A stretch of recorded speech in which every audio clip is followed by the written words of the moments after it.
Le médiateur de la République, les amis de San Pedro.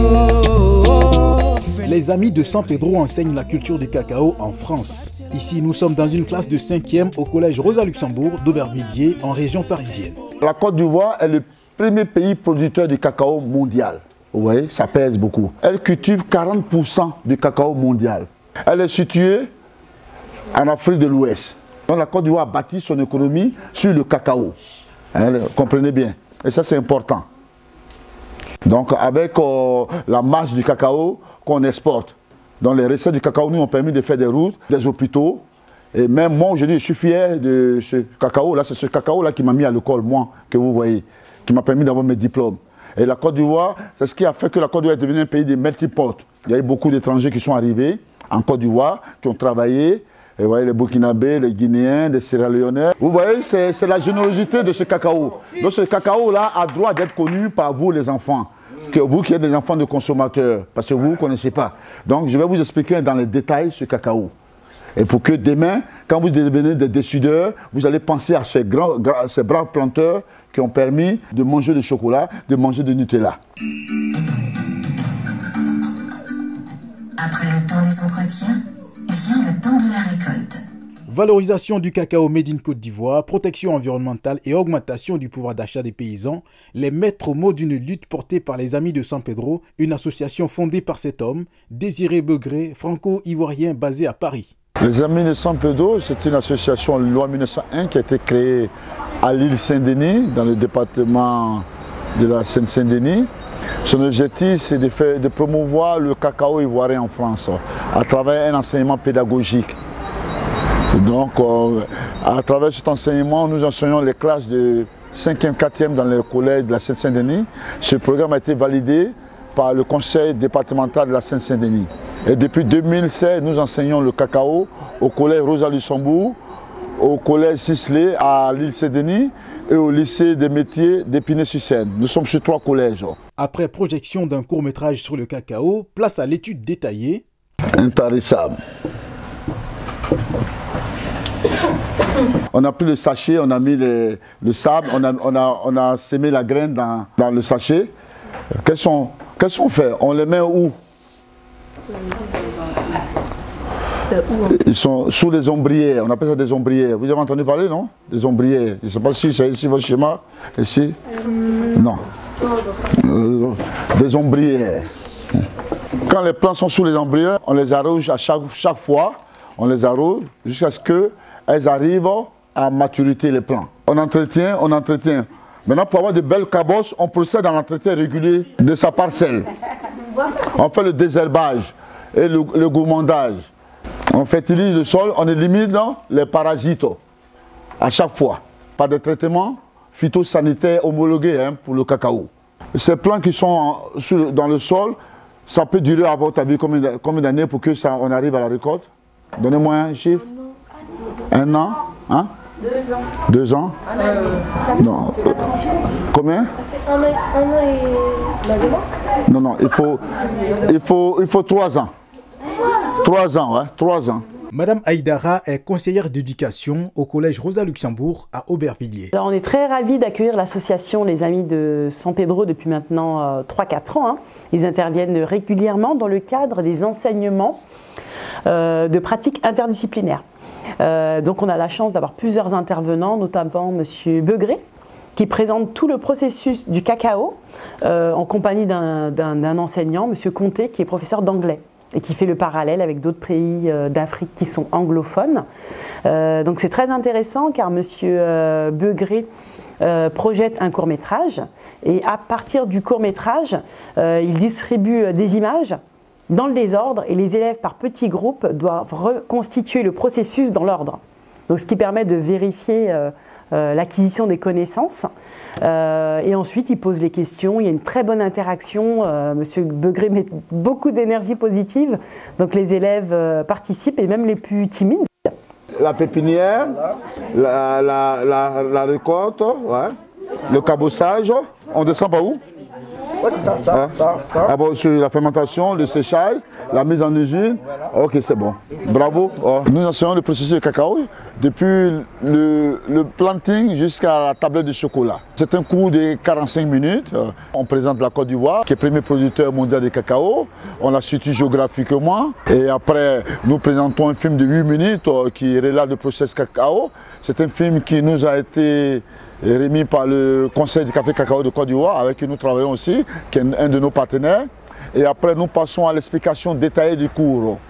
Et nous terminons par des exercices de jeux mêlés et de quiz aux élèves. Souvent, nous terminons par un atelier cuisine.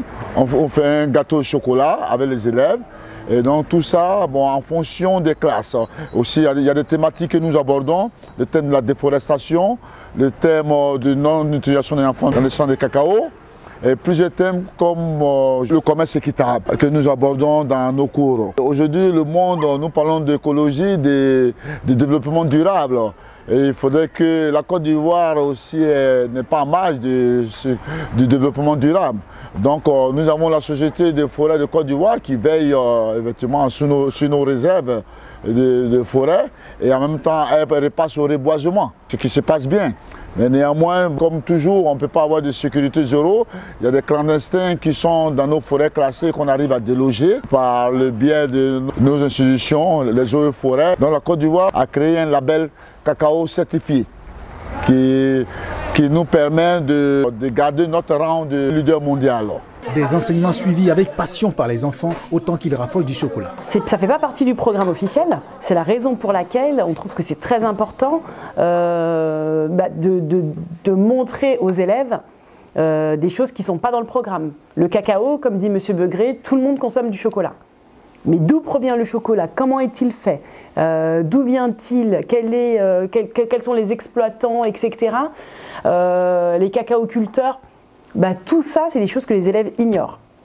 Donc dès lors qu'ils ont cette intervention qui leur apprend énormément de choses, ils mangent le chocolat différemment. Il s'agit pour les amis de San Pedro de former des éventuels leaders de demain pour une meilleure valorisation du travail du planteur de cacao. Les enfants que nous enseignons, demain seront des décideurs. On pourrait les retrouver au cours de Londres où on discute des prix du cacao. Donc ces enfants déjà, par leur réaction, comme vous avez vu tout à l'heure en classe de 5e au collège Rosa Luxembourg, il y a un qui a dit mais pourquoi on ne brûlait pas les cacaos? Je lui ai dit non. La meilleure des choses, effectivement, c'est de sensibiliser même les consommateurs, afin qu'ils sachent que le planteur fait un beau travail. Alors que, regardez aujourd'hui la masse budgétaire du cacao. Sur 100 milliards mondial, la Côte d'Ivoire n'a même pas un cinquième. Donc il faut revaloriser les prix. C'est pourquoi nous venons vers les consommateurs en Europe, en faisant nos forums sur le cacao, on essaie de faire de l'émulation. Nous, notre souhait est que ces prix-là soient revalorisés. La sueur des planteurs ne doit pas rester vaine. Il faut que nos planteurs arrivent à jouir du produit de leurs efforts. Pour atteindre ces objectifs, les amis de San Pedro ont conçu un manuel pédagogique, cette bande dessinée qui se vend déjà très bien. La BD, dans un premier temps, c'est un outil pédagogique pour notre enseignement pédagogique que nous faisons dans le collège. La BD retrace le processus du cacao. C'est l'histoire d'un planteur qui est arrivé à Abidjan. Il est venu voir son fils qui a marié une Française. Ils ont eu 5 enfants. Et quand le grand-père est arrivé, les enfants lui ont demandé « Papy, tu fais quoi dans la vie ?» Et le papy a dit « Je suis cacaoculteur ». Les enfants posaient la question « Cacaoculteur, c'est quoi ?» Et il y a un parmi les enfants qui a dit « Ah, papy va nous donner du chocolat ». Et c'est ainsi que papy a dit, les enfants fermez les yeux, je vais vous retracer l'histoire du cacao. Et en ce moment, il y a une cabosse qu'on appelle Wakunube, qui est la vedette du livre, qui sort et qui explique le processus du cacao aux enfants. La bande dessinée, déjà, je dis que nous sommes dans un pays de consommateurs. On va la promouvoir ici dans le commerce et les bénéfices vont servir à aider nos planteurs. C'est une forme d'économie solidaire que nous apportons à nos planteurs. Les bénéfices, la preuve, la BD est sortie le 7 juillet 2017. Les premiers bénéfices, nous sommes allés dans la région de San Pedro. Nous avons donné plus de 3 000 € de médicaments à 3 dispensaires. Vous voyez un peu le fait que nous avons fait. On veut en fait prendre ces bénéfices-là pour donner un mieux vivre à nos planteurs, en construisant des centres de santé, en donnant des kits scolaires à leurs enfants, et ainsi de suite, en réparant des puits. Voilà un peu notre objectif pour la BD. À quoi ça répond? Et notre souhait, c'est que cette BD, qui est connue des écoles françaises, soit aussi connue en Côte d'Ivoire, qui intègre le système scolaire ivoirien. Donc nous interpellons ici nos dirigeants, le Conseil des cafés cacao, le ministère de l'Agriculture, et même le Premier ministre, et même l'association Children Africa, de la Première Dame, qui fait beaucoup pour les enfants. Cette BD peut servir à l'école ivoirienne. Parce que même les enfants de Côte d'Ivoire ne connaissent même pas le processus du cacao. Et ça va nous changer les mentalités à la consommation du cacao. Après donc 4 années d'existence, les Amis de San Pedro ambitionnent désormais de créer un musée du chocolat en France. Le musée, il aura des photos d'exposition. Les photos de 1970, nos grands planteurs, comme les Sansan Kwao qu'on a connus, il y a des grands planteurs, le Bleué, tout ça, ces grands planteurs, on va mettre les photos. Donc c'est tous ceux qui ont participé à la Coupe du Progrès des années 70, on verra les photos. Il y aura des photos de la route du cacao. Il y aura aussi des expositions, je vais dire physiques du cacao. Il y aura les cabosses et tout ce qu'on peut trouver. On va exposer tous les kits. Et ce lieu sera aussi le lieu où tout le monde viendra pour apprendre le process cacao. Les enfants des écoles viendront là, s'imprégner du cacao. On leur donnera des cours aussi. Ça sera notre lieu. Au lieu de se déplacer aussi dans les écoles, on attendra les enfants dans le musée pour les administrer des cours sur le process cacao. Voilà notre objectif. Donc nous souhaitons que le gouvernement ivoirien nous accompagne dans ce beau projet, le Conseil du café cacao, le ministère de l'Agriculture, et même l'association Children Africa, avec qui nous souhaitons vraiment travailler, parce qu'elle fait beaucoup pour les enfants en Côte d'Ivoire. Désiré Begré, sois béni. La marraine Madjula, le maire Mohamed Niabali, Serge Fatou Elenga. Désiré Begré, les planteurs te disent merci pour ton combat. Car là où il y a l'amour, il y a toujours un résultat. Aïe, les Kinenyoso. Aïe, les Kinenyoso.